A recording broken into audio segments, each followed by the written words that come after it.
Здрасте, можно? С вами Скерс. Ну чё, наконец-то Дай Банан возвращается на привычные рельсы. Если что, выпуски выходили, просто надо было подписаться на ТГК, и тогда бы не пришлось столько ждать. Сейчас же я хочу вернуть его на трубу без различных провисаний, поэтому потребуется ваша помощь. От вас требуется всего лишь поставить лайк. Как только соберем 777 лайков, выкладываю новую серию. Так что даже если уже посмотрели серию в ТГК, за продолжение Лукойлы передаем. Если были в танке, на прошлой неделе выходила склейка с 11 по 16 серию. С тайм-кодами там порядок, так что на необходимую серию наткнетесь быстро. Итак, в прошлом выпуске наши герои разобрались с инопланетными захватчиками. Никто даже не погиб. Герои пытаются вернуться в привычные будни, но в школьном коридоре им повстречался новый учитель. Нахватите чайку, заварите вкуснях, мы начинаем.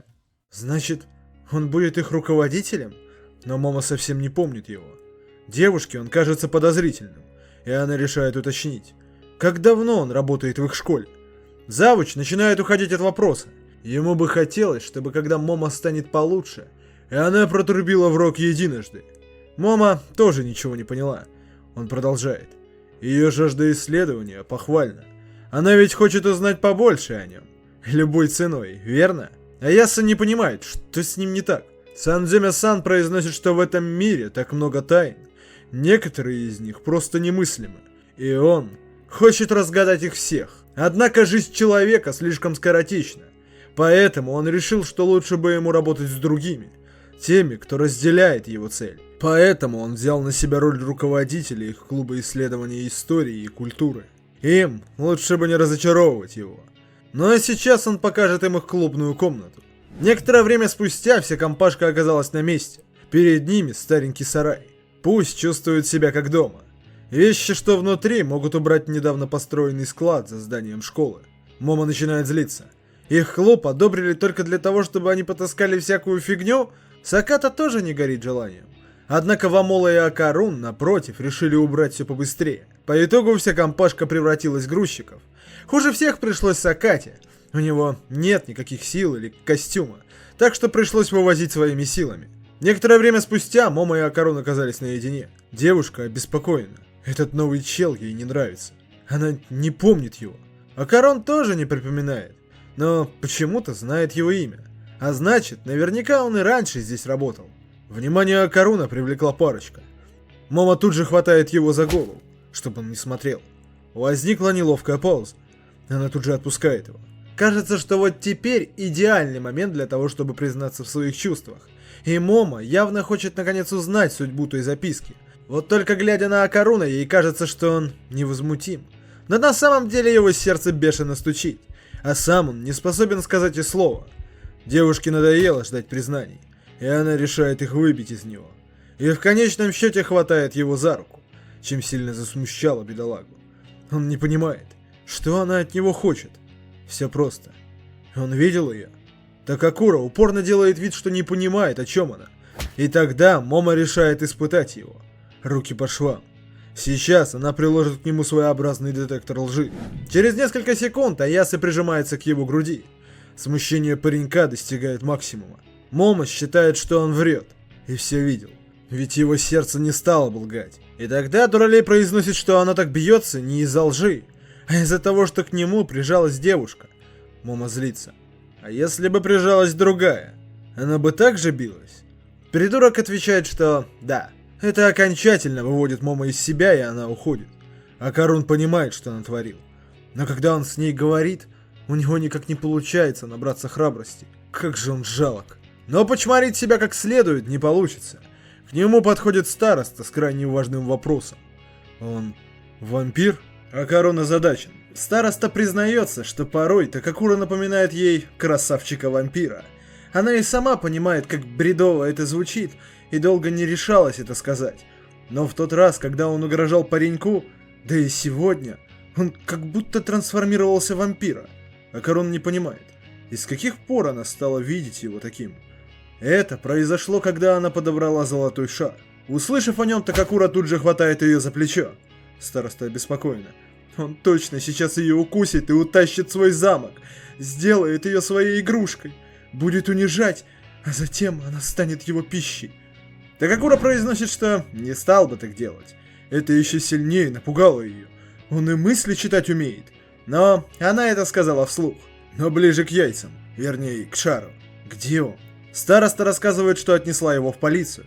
Такакура рад. Полиция уж точно сбережет эту штуку. Девушка интересуется. Он что, знает о нем? Акарон пытается ввести старосту в курс дела. Этот шар – нечто вроде сгустка духовной энергии. Впрочем, она ведь вряд ли верит в духов. Но девушка перебивает его. Она верит. По правде, из-за этого ей и хотелось поговорить. С тех пор, как она нашла этот шар, не только Такакура стал вампиром. У нее еще появилось крайне неприятное чувство. Словно кто-то прыгает к ней на спину и давит. С каждым днем это все чаще случается. И ноша становится невыносимой. И раз уж это началось сразу после того, как он стал вампиром, она подумала, что эти события связаны. Но она боялась это рассказывать, ведь звучит как бред. Акарон говорит, что с этого момента они не будут стесняться задавать странные вопросы. Он бы тоже хотел кое-что узнать. Чуть позже ребята приходят в полицию, но шар уже забрали. И коп не может сказать, кто это был. Так что если вопросов у них больше нет, пусть проваливают. Покинув отделение, Акарон задается вопросом, кто мог его забрать? Полицейские ведь должны были удостовериться, что эта вещь действительно принадлежит тому человеку, что пришел за ней. С другой стороны, а как самому Акарону доказать, что это его вещь? А еще есть вероятность, что никто ничего не забирал. Тот коп выглядел подозрительно. Может, он соврал? Возможно, шар до сих пор там. Надо попросить Аясы проверить это. Внезапно староста вновь ощутила это. Акарон увидел сущность в виде чайного гриба. Действовать нужно немедленно. Такакура подрубает Девил Триггер и ныряет в линию электропередач. Вот только атака не сработала. Он пролетел насквозь. Переносимся в дом Байонеты. За семейным ужином Момо и Турбобабка не поладили. Старуха уверенно закибербулила Момо, и та уходит в свою комнату. Вамола и Байонета требуют, чтоб старая извинилась. Но Турбокошка переключается на Байонету. Она что же старая? Чё выпендривается-то? Вамола просит, чтобы обе бабки прекратили собачиться. Момо падает на кровать. В голове только Акарун. Да нифига он не нравится ей. Но себя не обманешь. В своих фантазиях она представляет, как он признается ей в любви. Вот только в самый ответственный момент ее зовет бабуля. Очкарик приперся. Спустившись, Аяса увидела его. И он не один. На его руках староста. Ну, хоть не сосется с ней, уже прогресс. Акарон кричит, что с ней стряслась беда. Некоторое время спустя староста открывает глаза. И первое, что она видит, турбобабку, которая спрашивает. Чё она пялится? Девушка напугана. Говорящая кошка? Момо просит, чтобы она не обращала на это внимания. Байонета раньше не видела эту девчонку. Но пусть садится и поест как следует. Турбобабка начинает злиться. Чё она продолжает пялиться? Ей жопу надрать? Староста истерит. Почему они ведут себя так, будто все нормально?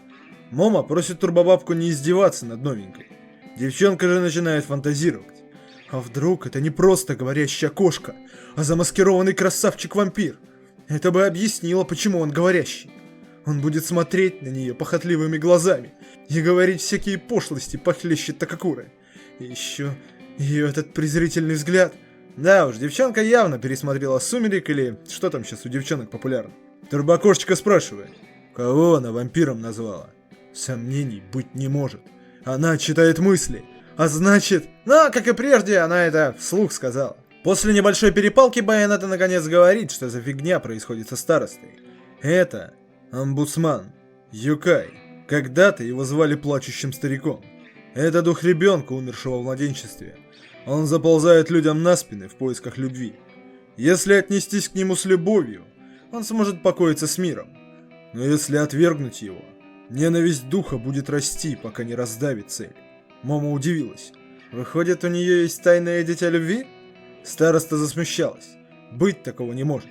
Она даже за руки с мальчишками не держалась. Байонета просит, чтобы она рассказала им о своем детстве. Только так им удастся помочь. В старости тяжело это вспоминать. Но она потеряла подругу по своей вине. Кстати, старосту зовут Саваки Рин. И она очень круто пела в детстве. Ее талант заценила одноклассница Майи Кавабанга. Она мечтала стать айдолом и предложила объединиться.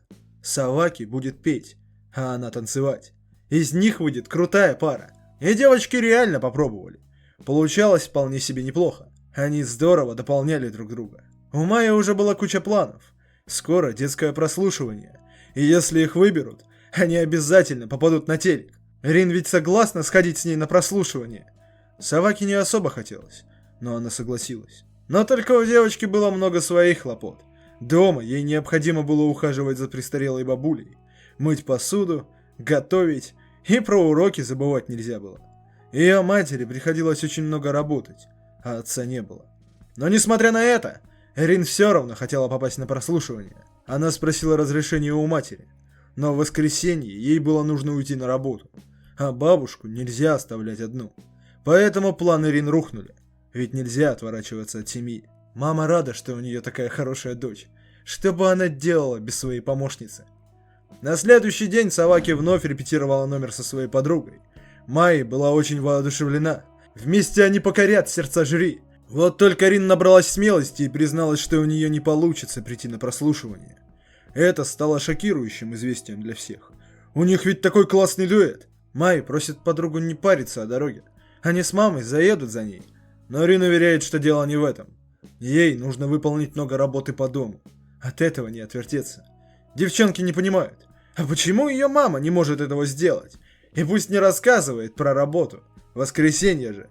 А папа? Папа-то что делает? Странно все это звучит. Она наверняка им врет. А ее мама просто лентяйка. Услышав это, Рин вспоминает, как устает ее мать после своей работы, но не решается сказать. Вместо этого она задает вопрос. Зачем вообще быть айдолом? Разве это так круто? Эти слова лишь сильнее разозлили девочек. Она просто ужасна. Мало того, что лгунья, так еще и слилась в последний момент. Она зависала с Майей Тян просто чтобы стать популярнее. А на самом деле никогда не хотела петь вместе с ней. Майя называет ее предательницей и уходит. Рин осталась совсем одна. Воскресенье. Девочка присматривает за бабулей. Она, кстати, постоянно спрашивает про Тадамати, отца Саваки. Дело в том, что она больная, либо не помнит о его смерти, либо ее близкие просто не рассказывают ей. Тем не менее, бабулечка просит прощения у внучки. Она понимает, что ей не этого хотелось. Для нее было бы лучше поиграть с друзьями. Но Рин уверяет, что все в порядке. Нет у нее никаких друзей. И ей нравится сидеть дома и читать книжки. Просидев немного за книгами, Саваки посмотрела на часы. Время прослушивания. Девочка подходит к зеркалу и начинает петь, представляя, как она это делала с Майей. По ее лицу катятся слезы. Зазвонил телефон. Утерев слезы, девочка идет ответить на звонок. Это была мама Майи. Она сейчас на прослушивании, но ее дочь ужасно нервничает. Подруги пытаются ей помочь, но она будто окаменела. Майи говорит, что не справится без Рин.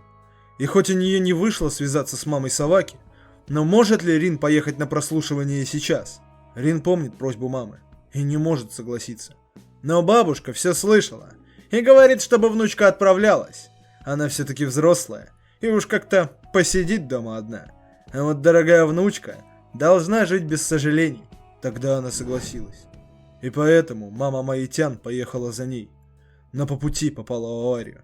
И Майи была вместе с ней. Не скажи она, что поедет на прослушивание, Майи Тян была бы жива. Бен это все поняла. Кавабанга Майи превратилась в омбудсмана.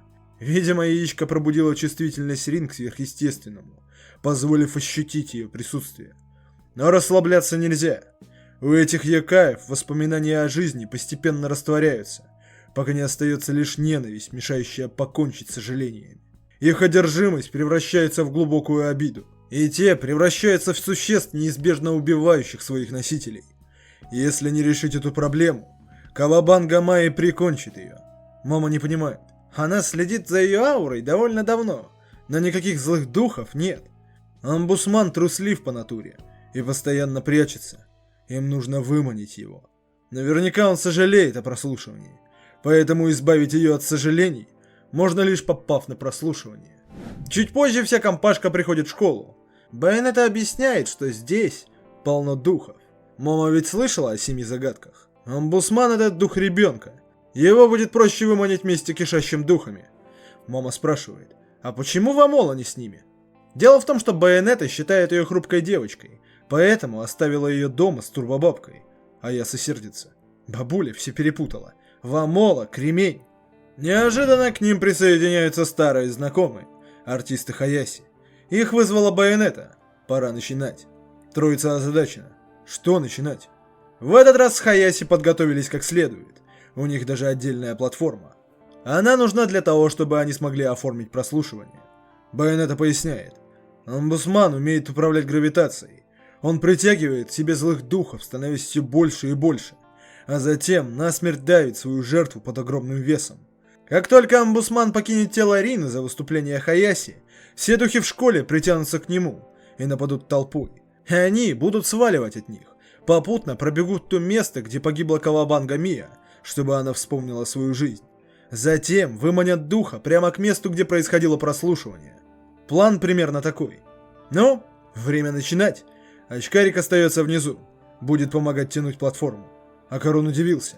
В одиночку? Но этим он лишь рассмешил здоровяков, которые будут это делать. Он такую платформу ни за что не потянет один. Выступление начинается. И в следующую секунду омбудсман показался. Рин становится плохо. Внезапно все услышали зловещие крики. Не двигайся тупоребками, прошу я вас! Платформа начинает движение. Акарун просит, чтобы его подождали. Вот только ему бы ускориться. Ибо здание трансформируется в нечто ужасное. Группа пытается оторваться от обезумевшей панельки. Момо в полнейшем охеревозе. Их же сейчас раздавят! Ожившее здание нападает. Но возник барьер. Видимо, расплющивание пока отменяется. Байонета поясняет. Концерт Хаяси формирует защитный купол, так что с здоровяком можно не париться. А вот против мелких они беззащитны. Приглядевшись, Момо замечает статую Кинзира Ниномии. Именно она тащит этот теремок на стероидах. И это не самое страшное. В окнах их еще больше. И они начинают обстрел. Байонета кричит, чтоб внучка подключала защиту. Момо успевает выставить барьер. Бабуля вопит, чтобы они поднажали. Панельный Верзила позади. Вот только его подсосы выпрыгнули. И вот-вот настигнут наших героев. Момо и Байонета всеми силами пытаются защитить платформу. Бабуля кричит, чтоб внучка защищала группу. Если их вынесут, барьер исчезнет. Момо отвечает, что он и так ни хера не работает. Но она заблуждается. Мелкие просачиваются из-за того, что у этого барьера крупная сетка. Момо приходится выкладываться на 200%. Рин поймай, колеса защити. Этих ублюдков словно штампуют. Их все больше и больше. Может ли бабуля прикончить здоровяка, чтобы закончить этот фестиваль безумия? Байонета отвечает, что их цель не в этом. Они должны проводить омбудсмана на тот свет. И сделать это надо с любовью. Но как бы девчонки ни старались, за всеми не уследишь. Вокалисту прилетело в голову. Микрофон выпал из рук и попал прямо в ринг. Нужно продолжать играть. Вот только вокалист в отключке. Тогда Байонета просит Рин принести музыкантам микрофон. Бабуля помогла ей к ним добраться. Бедняжке страшно. Здесь слишком высоко. Но это полбеды. Байонета кричит, чтобы Рин начинала петь. Только она сможет это сделать. Рин отказывается. После смерти подруги она не поет. Саваки все тяжелее. Это почувствовала Акарун. Под тяжестью бытия даже колеса решили покинуть платформу. Вот только Момо успела их поймать и закрепить. Ей приходится косплеить Магуайра из Второго Человека-паука. Мужичары, к слову, не выдержали такого натиска и ливнули. Теперь платформа на плечах Акаруна. И если ребята продолжат бездействовать, им крышка. Барьера нет, здоровяки отвалились, и нашим героям каким-то образом нужно справиться с сотнями статуй и ожившей школой. Байонета кричит, чтобы внучка продолжала толкать, а Акарун пусть раскидает Ниномии. Чем больше, тем лучше. А вот Рин должна петь. Выступать в группе Хаяси дано не всем. Девушка пытается, но не может. Ее одолевает приступ рвоты. Она хотела бы спеть, но не может. Ведь каждый раз она видит перед глазами подругу. Май назвала ее предательницей. И за долгие годы ее образ в голове Рин стал еще жестче. Саваки воплощает ее в своем сознании. Май наверняка сказала бы, что она лишь смеялась над ее мечтами. Все из-за страха, что ее бросят друзья. Вот почему она привыкла угождать всем и вся. Но это не так. В тот раз она так сказала только из-за того, что они оскорбляли ее маму. Рин очень хотела пойти на то прослушивание. Но семья для нее тоже важна. Она ничего не могла поделать. Как ей надо было поступить? Пусть старая подруга ответит. Байонета кричит, что Рин молодчинка. Пусть выплеснет все свои эмоции, превратит их в песню и зажжет. Чувства, что кипят в сердце, ярость, возмущение. Она должна рассказать о них всем. Она столько старалась ради семьи, ради друзей, и ни разу не пожаловалась. Она представляет, через что ей пришлось пройти, но будет нечестно, если эти страдания лягут только на нее. Так пусть же споет и вложит все свое естество в эту песню. Момо уже на пределе. Еще чуть-чуть, и она выдохнется. Их вот-вот раздавит. Внезапно возник барьер.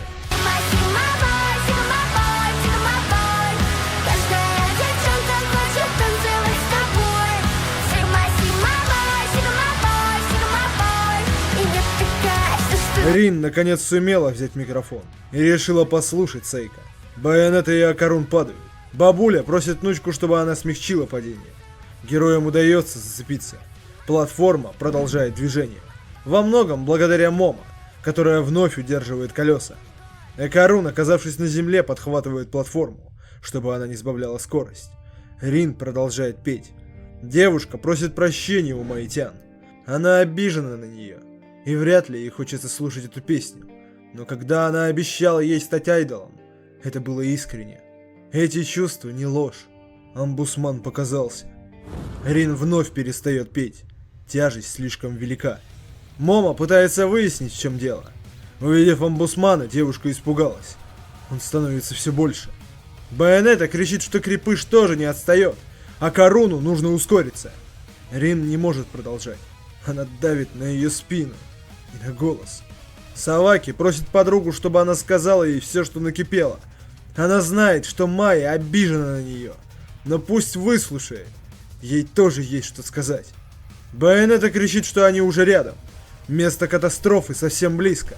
Как только они будут там, омбудсману должны будут вернуться воспоминания о жизни до становления злым духом. Надо лишь продержаться до этого момента. Но статуи все еще здесь, и они собираются разобраться с Момо. Однако Акарун успевает защитить подругу.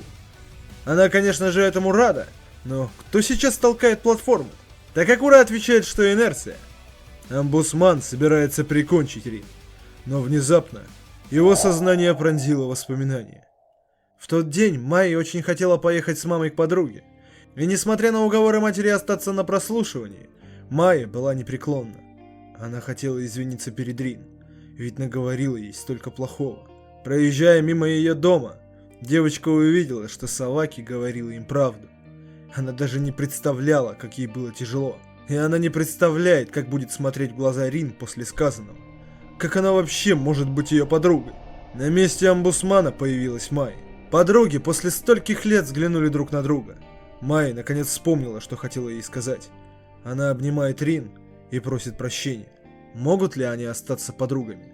Сквозь слезы Рин отвечает, что конечно могут. Но пока девчонки трогательно воссоединяются, все остальные судорожно пытаются спастись. Платформа начинает разваливаться. Рин нужно начать петь как можно скорее, иначе они просто не доедут до места прослушивания. Саваки просит подругу разобраться с большим монстром, но, увы, она никак не может на него повлиять. Но пусть Рин не волнуется. У них ведь есть песня. Могут ли они спеть ее вместе? Конечно. Спустя много лет звездный дуэт снова вместе. И вдвоем им удается зажечь. Кое-как адская платформа добирается до места, а Карун падает. Момо тоже на последнем издыхании. Рин, спустившись на землю, пытается отыскать подругу. Она начинает исчезать. Саваки произносит, что петь и танцевать с ней было ужасно весело, и она никогда ей не врала. Подруга признается, она завидовала ей. Рин всегда выглядела такой нервной, но когда пела, сияла как настоящая звезда, будто вообще ни в чем не сомневалась. А вот она не такая. Вечно боялась и переживала, что может не понравиться другим. Самооценка была на нуле. А айдолом она хотела стать, чтобы порадовать маму и оправдать ее ожидания. Поэтому именно она настоящая предательница. После небольшого молчания Рин отвечает, что Майя никакая не предательница. Она всегда была добра ко всем, вечно была яркой и энергичной, и она стала настоящим айдолом для всех них. Они восхищались ей. Но это было не только из-за ее доброты.